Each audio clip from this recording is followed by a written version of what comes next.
The Detroit Lions are no doubt going to be in the market for a receiver. We have only 4 under contract: Jamison Williams, Amon-Ra St. Brown, Antoine Green, and Khalif Raymond. We have free agents with Josh Reynolds and Donovan Peoples-Jones. Now, Donovan Peoples-Jones is a little bit tricky. I'm not sure what Brad Holmes was. Maybe he was trying to replace Marvin Jones Jr. because Donovan Peoples-Jones was essentially a 10-game rental for a 6th-round pick.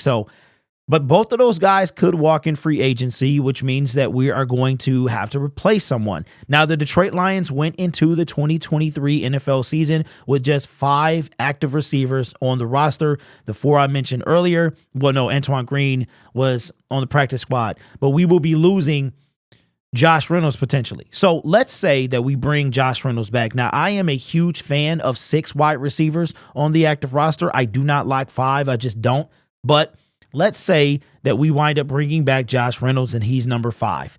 We will still probably need to bring in 6. Now, either way it goes, Josh Reynolds is a free agent. I think he comes back on a reasonable deal just because he likes it here and he sees how close that we are. So I would welcome him back, but it's that 6th wide receiver, or if he leaves, because Josh Reynolds, I do not think Donovan Peoples-Jones is going to be back. But because we would be bringing back the exact same wide receivers that we had last year with literally 1 deep threat.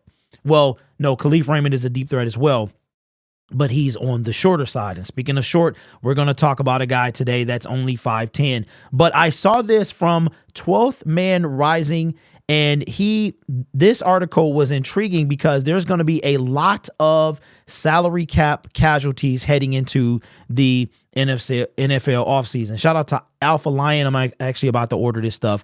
It's crazy how intrusive Google ads are. Anyway, Seattle Seahawks might be forced to release Tyler Lockett to create cap room. Says, according to the Scores, Kyle Mayari, there should be a good chance that receiver and fan favorite Tyler Lockett will not be back next year, especially not on his current deal. Lockett is due to have a cap hit of $26.9 million. His dead money is $19.8 million. This means the Seahawks would save $7.1 million by releasing Lockett with a pre-June 1st designation. If the team makes Lockett a post-June 1st cut, the team would save 17. Now, here is the caveat. The team could not spend any of the $17 million until after June 1st. However, and by then, most of the high-quality free agents would have been signed elsewhere. Seattle needs to make cap room now, so saving $7 million would certainly help. Of course, that means losing Lockett, who has been a very good receiver and a better human being since being drafted by Seattle in 2015. Now we're going to go over his stats in just a second.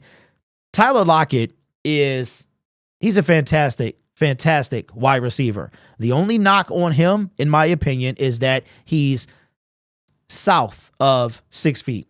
And we already got Khalif Raymond. Khalif Raymond is our short receiver, but Khalif Raymond is a dog. He's a dog. So Tyler Lockett is still a dog. We won't have that fit. Even at 5'10", Tyler Lockett is a 50-50 ball guy. He really is.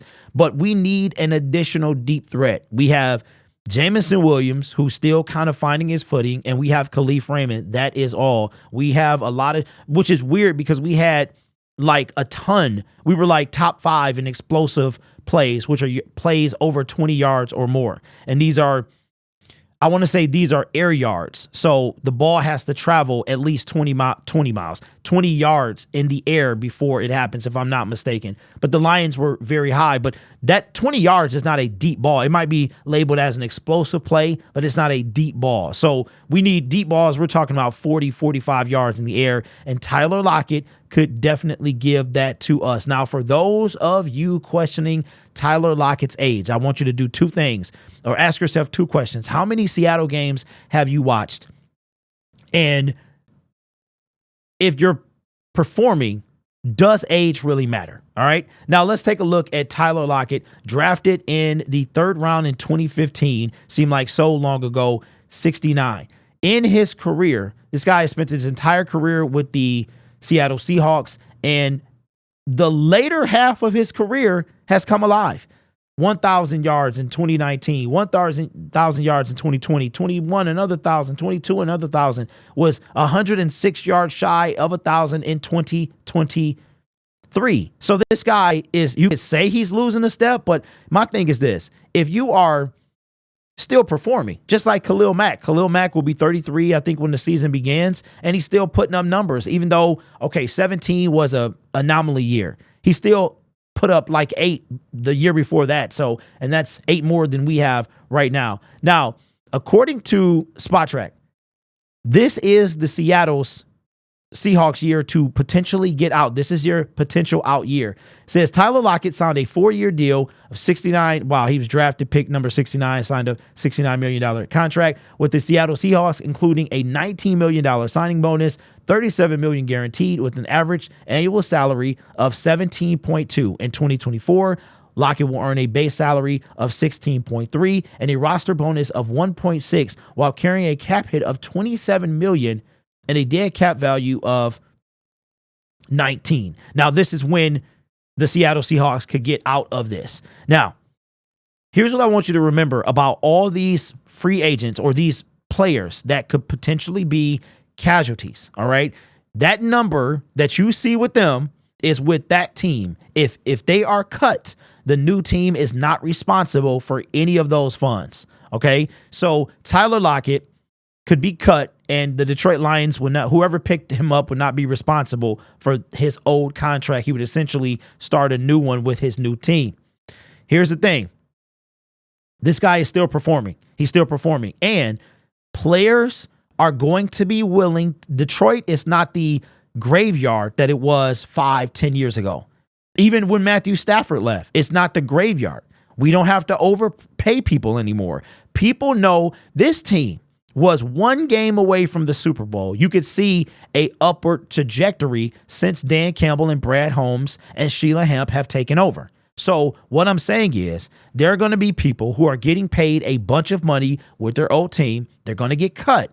They're going to be looking for new teams, and the Detroit Lions are going to be on that list. So bringing that back to Tyler Lockett, would you do this if Tyler Lockett was cut as a salary cap casualty? He would definitely be on my list. 100%. That 5'10" does not bother me because we've got, if we keep Josh Reynolds, so you're telling me that our wide receiver core could be Jamison Williams, Amon-Ra St. Brown, Khalif Raymond. We have Antoine Green. He does not matter right now. He's a non-factor, but maybe he's a tall guy. Maybe in his sophomore year, he gets more involved. I just don't see him making that big of a leap. But okay, cool. So now you bring back Josh Reynolds. Instead of Donovan Peoples-Jones, you have a Tyler Lockett. So now you got, and if you add Antoine Green, spell him in and out, that's another big body, tall receiver. So you would have on the taller side, Jamison Williams and Josh Reynolds and Antoine Green. And on the speedier side, you would have Khalif Raymond. Jamison Williams fits in both of those categories, but he doesn't have a big body. And then you add Tyler Lockett in as well. So, I mean, again, I'm not saying that these guys are going to take hometown discounts, because I'm saying that they are going to they're going to want to come to Detroit. And what I see happening this year, I think the Kansas City Chiefs are going to they're going to get their wide receiver this year. They lost Tyreek Hill. They won the Super Bowl both years without him, but they saw the struggle this year by having kind of these second and third tier wide receivers. So I could see a big name wide receiver signing with the Kansas City Chiefs, or a guy like Tyler Lockett, who's, to me, if Devontae Adams is an A+ wide receiver in a wide receiver market, I would have to say that Tyler Lockett is a B+, A-. The dude still has it. One of those guys over 30, Keenan Allen, Mike Evans, Devontae Adams, Tyler Lockett, who still got it even at 30. So let me know your thoughts. Tyler Lockett, if he is cut, that's the only way this is happening, which he could be according to the beat writers in Seattle. This guy could be cut because the Seattle Seahawks could be trying to make room for, and you can see Tyler Lockett kind of, because they have Jackson Smith and Jigba as well. Took him and Tyler are the same guy. So they could save a bunch of money by cutting Tyler. Would you be opposed to him coming to Detroit?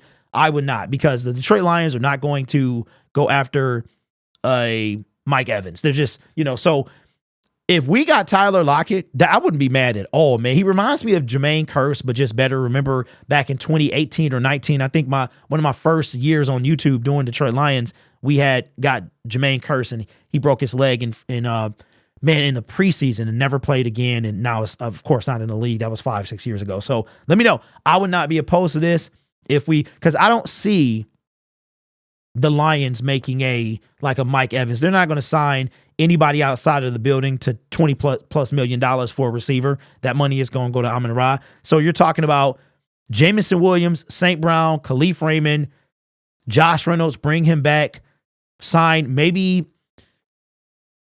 What would we do? What can we do? Tyler Lockett, maybe a 2-year. Brad likes to give 2- and 3-year deals. So Tyler Lockett will be 33.